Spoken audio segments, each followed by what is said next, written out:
वकास भाई को भी शामिल करो। वकास भाई, ईद के मौके पे ना बड़ी बहस होती है सुन्नत रसूल सल्लल्लाहु अलैहि वसल्लम पे, सुन्नत इब्राहीमी पे, कि भैंस को कुर्बान करना है कि भैंस को कुर्बान नहीं करना। और ये अगर आप सोशल मीडिया देखें तो ये बहस जो है ये भरी पड़ी है। आधे लोग मान रहे हैं, आधे लोग नहीं मान रहे, लेकिन बहस हो रही है और हर शख्स जो है वो खुलूस नीयत से ये साबित करना चाह रहा है कि ये सुन्नत के करीब कौन सी चीज़ है।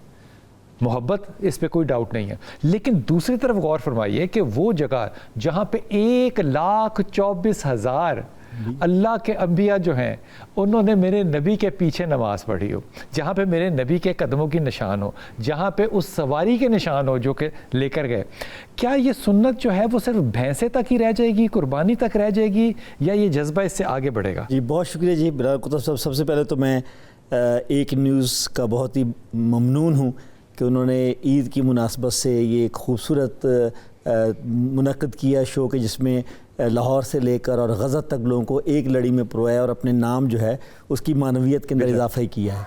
और अगली बात जो आपने कही है कि सच्ची बात तो ये है कि ज़रा ये जो हमारे इस्लाम के जो त्यौहार हैं, ये त्यौहार भी इंसानों को इंसानों से जोड़ते हैं। ये नहीं होता कि इंसान अपनी ज़ात के अंदर या अपनी मस्ती के अंदर मगन हो जाए।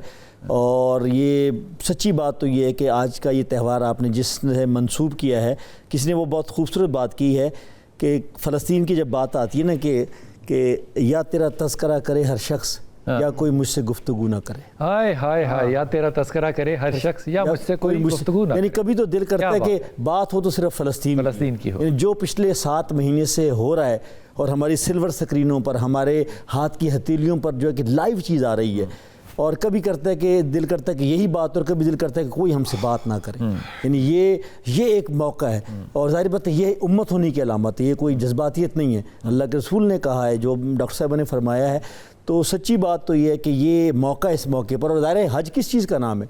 हज इज्तिमाइयत का नाम है, हज कुर्बानी का नाम है, हज ईसार का नाम है, हज हरकत का नाम है। यानी ये फ़िलासफ़ी ऑफ हज जो है वो ये तो इस एतबार से ये बहुत ही मुनासिब मौका है कि हम अपने आप को उस अक़ीदे से जोड़ें, अपने आप को उस विजन से जोड़ें कि ज़ाहिर बात ये उम्मत, इसलिए हमारी बातें मुश्तरका हैं।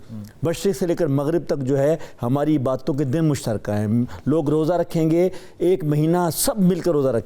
हज वही होगा कि जिसमें पूरे दुनिया से लोग इकट्ठे होंगे और ये कहेंगे कि हम एक दूसरे को जानते हैं, हमारा कोई ताल्लुक़ नहीं है सिवाय इसके हम अल्लाह के बंदे हैं। तो इंशाअल्लाह हमारा ख्याल है कि इससे बहुत सारे पहलू, हम इस मौके पर पाकिस्तानियों को मुबारकबाद देते हैं। ईद की ये मौका है, ज़ाहिर है एक न्यूज़ की तरफ से हम सब लोग जो है कि आपकी खुशियों में बरकत के लिए भी दुआ गो हैं, लेकिन उसके साथ साथ जो है कि हम समझते हैं कि जो इश्यूज़ हैं, उम्मत के जो इश्यूज़ हैं, और जो बहैसियत मुसलमान होने के नाते, या इवन अब तो ये एक इंसानियत का रिश्ता भी है। यानी इस वक्त किसी ने बहुत ठीक कहा है कि फ़लस्तीन का मसला जानने के लिए आपका मुसलमान होना ज़रूरी नहीं है, आपका इंसान होना काफ़ी है।